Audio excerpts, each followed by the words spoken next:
The Hellboy universe is the farthest thing from being a stranger than the creepy, mystic, and occult, so it is no surprise that within this domain lies a power so dark that it turns its wielder into death itself. Renowned for its inextinguishable black flames and head-to-toe black attire, the Black Flame is, ironically, super cool. A power that comes from the fire dwelling within every living being, and a little push from the goddess of the night. Raymond Dietzel's life took a sharp turn after he was chosen to be the vessel of this power. However, he did not continue to be its sole wielder, because the Black Flame is a power that can manifest itself in several host bodies, and that is how the mantle of being the Black Flame was passed down to Landis Pope. In today's video, we will get down to the two wielders of the Black Flame as we go over their origins and stories. Before we go into our explanation, we have a very small request. If you like our content, please support us by subscribing to our channel. This is a small click for you, but for us, it means a lot. Thank you. Let's begin.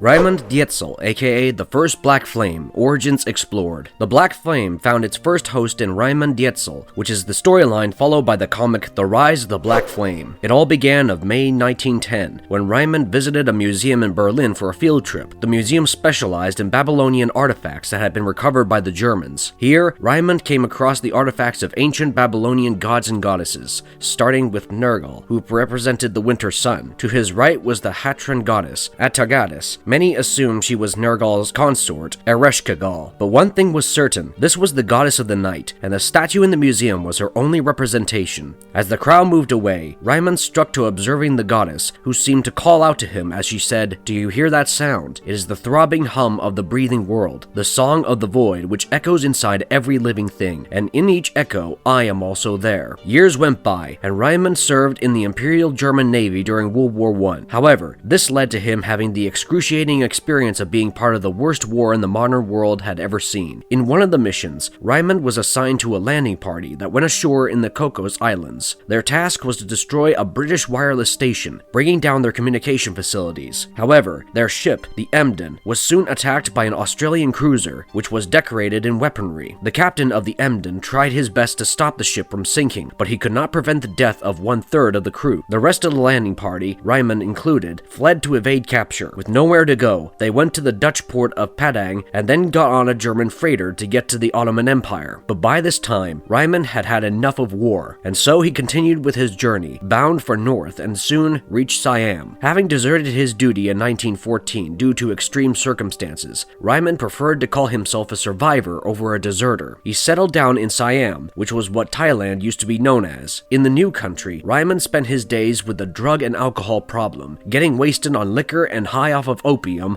on the daily. However, he gradually became a local tour guide, which acted as the catalyst that eventually led him to the Black Flame. Early into the story, a paranormal investigator named Sarah Jewell hired him to investigate a case of missing girls. She had linked the situation to the Temple of the Black Flame situated within the jungle, and Raymond was tasked with taking her and her crew to the spot. The entourage would take over 2 days, requiring the group to set up camps at night. Of course, the nights weren't the smoothest, as they were subjected to inexplicable sounds of living beings in pain. The next day, they found hordes of animals lying dead on the ground, and the strange part was how no one seemed to show signs of struggle, and the location had no blood spillage. Instead, it looked like life had been sucked out of them. Soon, they were attacked by gigantic snakes that they had to struggle a lot against. On the other hand, the readers got a peek into what was going on at the temple. A bald man with a menacing face seemed to be conducting a ritual with all the missing girls present. Meanwhile, another girl lay on the table, and she was soon killed by the man as he said, "Great darkness, this life will end so that yours may begin again." Throughout the journey, Raymond's group found proof of human sacrifices that were being conducted by the cult of the Black Flame. As they walked into a cave, they found themselves among several human skeletons, and it was evident that it was not the work of a jungle cat. Soon, they were attacked by the Black Hoods, that is, the people who had kidnapped the girls. As McAllister and Raymond did most of the fighting, one of the Black Hoods ripped his own face open, displaying a face similar to that of the bald cult leader, with empty eyes that had strings on it. Soon, the man killed McAllister, while the others escaped. On the other hand, the cult found their ultimate sacrifice, and the one they were looking for all along, a girl named Kamala. Raymond dreamt of a Babylonian goddess again, who would call him her child, and speak in the same language as the Black Hoods and the cult leader. The next day, Raymond and company would come across one of the kidnapped girls who had been abducted by the Black Hoods. Sarah would stay back to protect her, while the others went out to find the temple and the girls, where the leader was about to sacrifice the new girl to bring back the Great Darkness, waiting for the incarnation of a new avatar. The tour group reached the temple, but they were late since Kamala was already amidst a ritual. They saved many of the missing girls who strangely killed themselves. Raymond and Sandu ran to save Kamala, with Raymond taking over shooting the members of the cult. He shot them dead when one of them said that Kamala was never meant to be sacrificed. Instead, she was going to be the vessel of the Black Flame, which burnt within everyone. It was soon revealed that Raymond was the prime target all along, which was why he would have the visions of the Babylonian goddess. He would soon be overtaken by the power of the Black Flame, and Kamala would reveal to him that her task was to help him fulfill his destiny as his teacher and his bride, because that was what she was asked to do by the goddess in her dreams. Turning into the Black Flame led to Raymond awakening an arsenal of powers. He was not dead, but he was not alive either. Raymond was now a skeleton engulfed in black flames that he alone could control and extinguish. His fire could not be put out with water,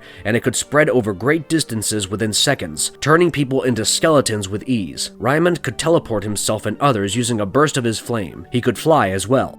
Marvelous story arcs of the first Black Flame. Years would pass by with Kamala working by the Black Flame's side, who was nothing like the man he used to be. One of the stories that would mark their return would be Lobster Johnson, the Burning Hand.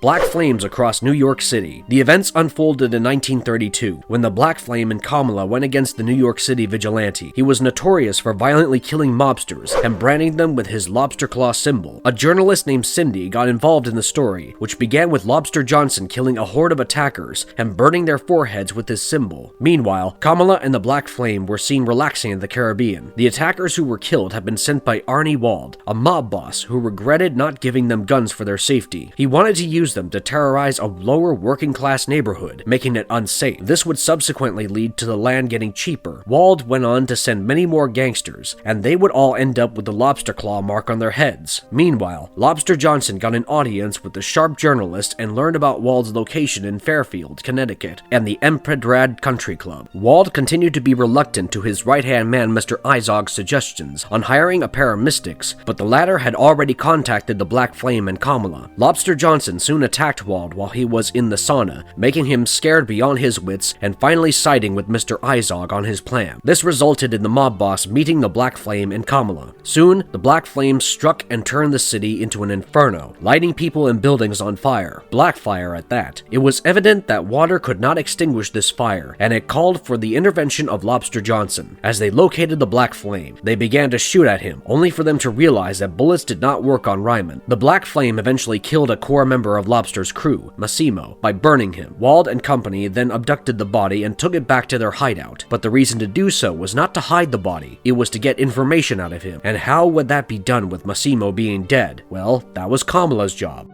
Kamala's mystical tricks. She used his blood to create a ritual circle and spilled his guts. Then, via an occult ritual, she absorbed all the knowledge Massimo had of Lobster Johnson and headed out to raid their warehouse. The Black Flame rekindled his fiery rampage, killing more men from the opponent's side. Once again, he was seemingly unstoppable until Lobster used a 4-inch high-caliber shell blasted from a cannon to bring Ryman down. Things seemed bleak for the Black Flame, but Kamala soon began another ritual, a musical one at that, with her singing the Black Flame's fire reignited, and he healed, but she soon fell victim to a car ramming into her. With her death, the Black Flame was distraught and his flame diminished. It was soon revealed that the car was driven by Mr. Izog himself, and he was made to do so by the journalist Cindy, who held him at gunpoint. The Black Flames of the Second World War. Ryman's Black Flame returned in Sledgehammer 44, Lightning War. He was taken by the police and imprisoned in Germany's Hauftes Castle. The death of Kamala had taken a huge toll on him, turning him into nothing but a shell of a man, with his once mighty flames extinguished. After a decade, he was freed by Adolf Hitler, who wanted him to capture the Flying Wing, or the XFW-12, a fighter aircraft that was being developed by the United States during the Second World War. The Nazis hijacked this plane during its trial run, and as such, America sent their war hero, the Sledgehammer, for their recovery mission. This brought him in contact and conflict with the Black Flame. In a massive showdown, the Black Flame went on to fight the Sledgehammer and absolutely dominated the fight with his paranormal powers. However, he constantly failed to break his seemingly impenetrable mask. The madness continued, and Black Flame only took very few hits from the Sledgehammer. Ultimately, he succeeded at cracking his mask open, which soon triggered an explosion that destroyed the both of them. In the end, the Nazis recovered the remains of the Black Flame. Landis Pope, aka the Second Black Flame, origins explored. For the next years, the world remained devoid of a Black Flame, but by the 2000s, a man named Landis Pope emerged as the CEO of Zinco Corporation, a massive multinational company loaded with money, resources, and political connections. They used to manufacture weapons for the Bureau of Paranormal Research and Development, also known as the BPRD. Pope also went on to discover the bodily remains of Raimund Deitzel, alongside mystic texts and Nazi artifacts. Rebirth of the Black Flame. Meanwhile, his story got entangled with that of the Frog Monsters, who were a race of sapient humanoid amphibians, created after humans got affected by Sadu Hem's power. Sadu Hem was one of the Ogdru Hem, children of Ogdru Jahad, who were destined to bring Ragnarok to the world. The Frog Monsters had become a menace to the world, and the responsibility to curb them fell on the shoulders of the BPRD. While those who sought power tried to gain the powers of the Ogdru Hem, Landis Pope tasked his research and development teams to study the anatomy of the Frog Monsters. With the knowledge of how to interact with them and control them, Pope got his underlings to create a black armor that would keep him safe while engaging with the Frog Monsters. The suit also enveloped his skull with artificial blue fire. Meanwhile, the BPRD had another man named Abe, who was a humanoid amphibian like the Frog Monsters, but a lot more intelligent as he operated like any other human, if not better. This would become crucial later on for both Abe and Landis Pope. There was another man named Roger, who was a capable warrior and had killed a massive group of frog monsters. Meanwhile, a woman named Liz was handed a flower by an old woman, causing her to collapse. Liz got a vision where a man told her that the fight against the frogs was not going well. When she gained consciousness, she awoke in a hospital and coughed out a piece of paper, which read the name of Katha Hem. Back at Zinco, Pope soon fired Zinco's board of directors and went on to become the leader of the frog monsters. With them, he performed an occult ritual where he used an occult text gained from Raimund's artifacts and transferred the soul of a frogman into his own body. As such, he acquired the flame wielded by Raimund, finally gaining his status as the new Black Flame.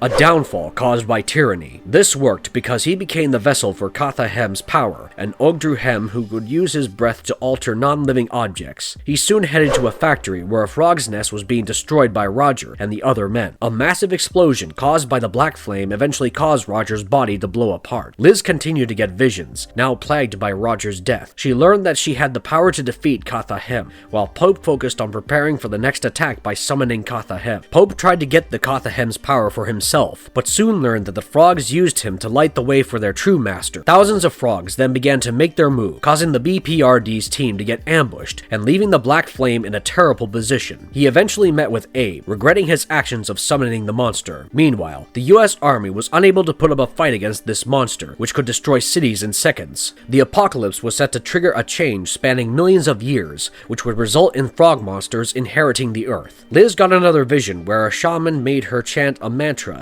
with an artifact, bestowing upon her powers to defeat the Katha Hem. As Liz destroyed the monster, Pope, who was at the mercy of the frog monsters and had an armor that had fused shut, begged Liz to help him get out of it. He apologized for killing Roger as well, but Liz was oblivious to who had killed him. As such, she did nothing to help Pope after learning that he was the one responsible for Roger's death. In the end, the frog monsters appeared and took the Pope's body away. In this new incarnation, the Black Flame had powers similar to that of Raimund's, barring teleportation. He would eventually bond with his armor and cease to be human.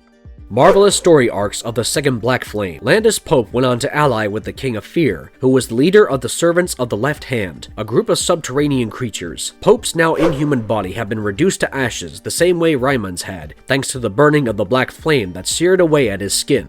The rise of a new species. Meanwhile, the King of Fear intended to rule over the surface world using ancient technology. Landis Pope promised him his rulership in exchange for using the technology of the Golden Men to transfer the spirits of the Ogdru Hem into the body of the frog monsters. The plague of the frog monsters on the surface world had come to an end, however, and the BPRD was focused on obliterating any remaining colonies. As such, Liz and Abe headed to the Tibetan caverns, where they met the King of Fear as well as Black Flame. After being dragged into the darkness by the frogs following Liz's reluctance to helping him, Landis Pope apparently had a change of heart. Instead of hating the frog monsters, he found delight in working for their greater good. He did not want to control them anymore, and instead wanted them to take over as species. He wanted to play his part in the Ragnarok that the Ogdru Jahad wanted, and as such, pointed out Abe's nature as a superior humanoid amphibian. Abe Sapien was just like the frog monsters, but evolved. Given the time, the frog monsters would evolve to be like Abe as well. As he extended his hand of alliance to Abe, he offhandedly killed the King of Fear, making the latter realize that Landis Pope never honored their deal at all. In the end, however, Pope was killed by Liz, and his corpse was burned to ashes. This brought an end to the second Black Flame, which only made way for the final one so far. The Black Flame's latest incarnation took over in the 2010s, appearing in The Return of the Master.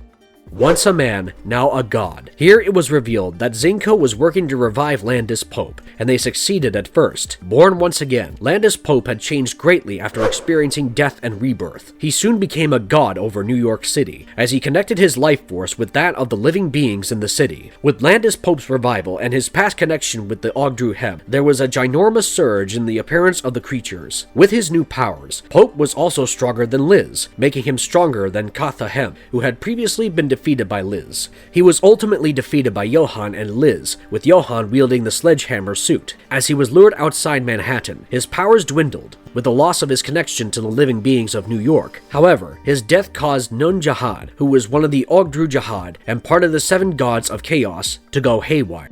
Marvelous verdict. There is one key difference between Raimund Deitzel and Landis Pope. Raimund was chosen by the Black Flame to wield its power as a vessel. On the other hand, Landis Pope was not a chosen vessel. Instead, he chose the power of the Black Flame for himself. And with that, today's video comes to an end. What did you think of Black Flame? Did you enjoy this video? If yes, then don't forget to like and comment on this video. Till then, goodbye and have a nice one.